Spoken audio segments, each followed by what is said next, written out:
Welcome back to the channel, everyone. Today's video is going to be a bit shorter, and I just want to address something that relates to my previous video, the second part in the series of choosing the right supply and demand zones, the one that's on liquidity, and liquidity being grabbed before the move.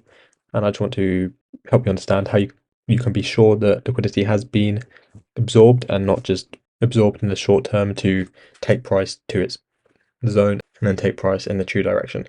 So I'm going to be looking at a setup here that I looked at a while ago in AUD USD, and I actually took a trade in this using the theory that I'm going to talk about here on a funded account challenge that is passed, but that doesn't matter.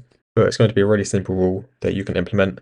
Definitely check it out, make sure you understand it in the charts, and make sure it does help you improve your trading, because if it doesn't, then you can forget about it. There's so much information out on Forex, not just on my channel, but on everyone's channel, all over YouTube. There's so much, and if you try and take it all in, you're going to get overwhelmed. So stick to the things that you understand and that make sense, and you can understand why the markets move the way they do with people's theory, my theory, other people's theory, whatever it is that makes sense to you, go with that, because Forex trading does not need to be complicated. It's not easy. It really isn't easy. It is hard, but it's also simple.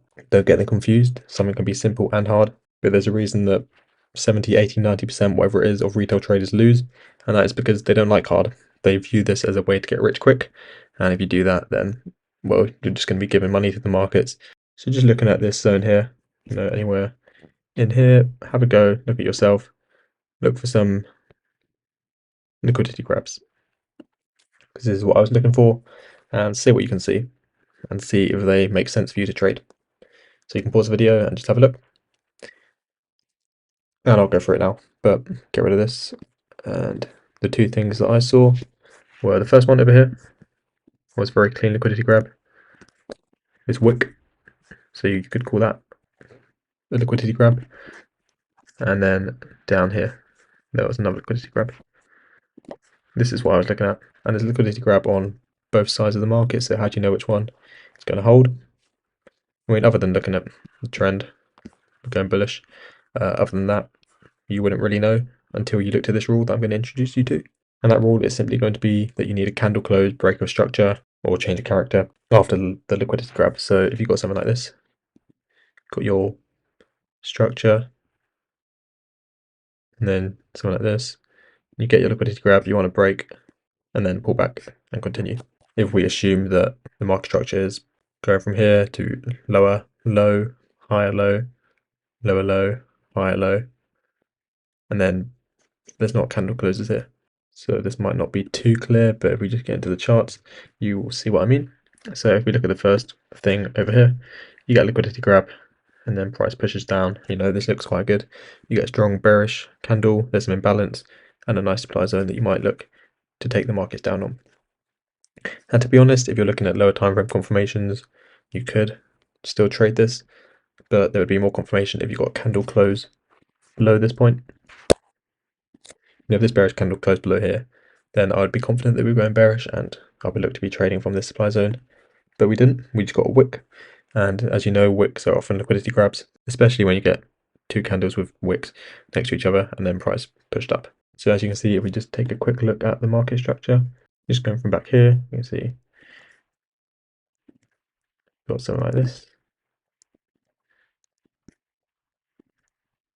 This doesn't have a candle close below this point, so we can still call that just a weird complex pullback, and then up to this high, and then you don't get a break below this low, so it isn't a break of structure, or because it's in the opposite direction, a change of character, and so there's no confirmed liquidity grab. Hopefully that's clear. Basically, keep it in simple.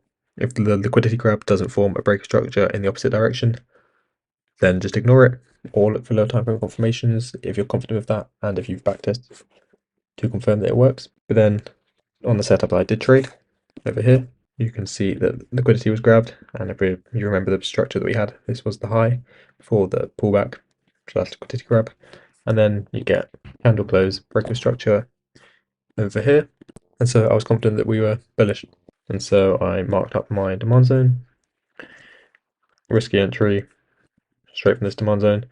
To be safer, you can put your stop loss below the liquidity grab, because that's going to be safe if the market pushes below there again.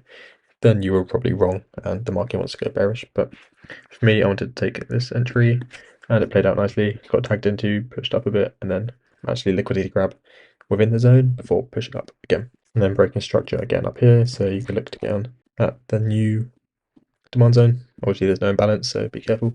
Has it come back here yet? Nope, but it might, and you can look for confirmation, but there's no imbalance, so the orders may have been filled that were left behind. But the purpose was just to show you that this liquidity grab wasn't valid because it didn't break structure. This liquidity grab was valid because it did break structure. And then another thing to look out for just is look for liquidity grabs in line with the trend. So if you're in an uptrend, look for sell side liquidity grabs, then push to the upside. And if you're in a bearish trend, look for buy side liquidity grabs, and then a continuation downwards. But I just entered here, stop loss there, and target up there for just over 5.5%. So that was a very nice trade. Hopefully that's given you some clearer insight into how liquidity grabs work and how you can use them in your trading, and especially in my previous video. So if you haven't seen that, I recommend watching that now, and then hopefully that video will make more sense now that you've seen this. And even if you've already seen that video, then this one should make things clearer. So I hope it has. And as always, if it has, please do leave a like and subscribe, and join the Discord if you want to chat to other traders and share your ideas, see my ideas, that kind of thing. Links in the description. So yeah, thanks for watching, and I'll see you next time.